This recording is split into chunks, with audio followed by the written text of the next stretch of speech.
And for a second consecutive day, same-sex marriage taking center stage at the Supreme Court. And this time, justices will consider the Defense of Marriage Act, the law that prevents legally married gay couples from receiving a number of federal benefits. Our John Gonzalez is live outside the Supreme Court with the latest on these arguments. John?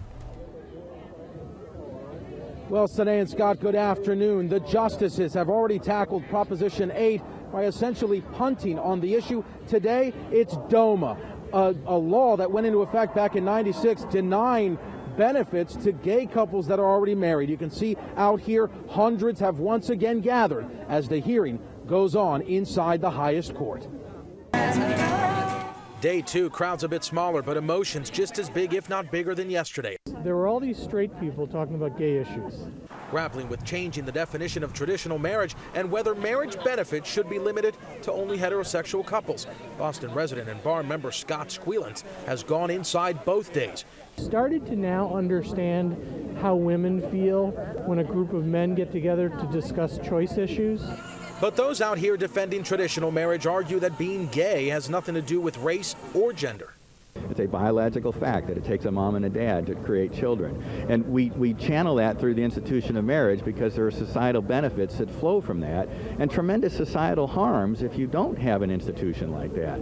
Once again, the long line started forming well before dawn. Members of the Supreme Court bar standing across the sidewalk from the general public. You want us to step in and render a decision based on an assessment of the effects of this institution, which is newer than cell phones or the internet? Some, like Andre Ingram, have made a pretty penny today, holding spots for attorneys.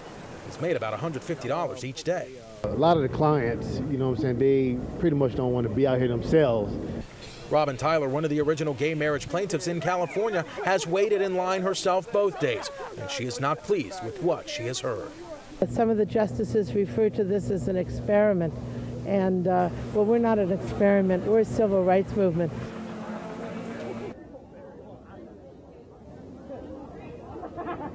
And back here live, you can see the last group for today being let in, the general public being let in, and they're going to only be in for about 3 minutes at a time, but they say it's well worth it. Now, interesting enough, 5 senators that voted for DOMA back in '96 have now changed their mind this week, saying that they are in full support of same-sex marriage. The hearing today is going longer, we understand, than the 80 minutes yesterday. Reporting live, John Gonzalez, ABC 7 News.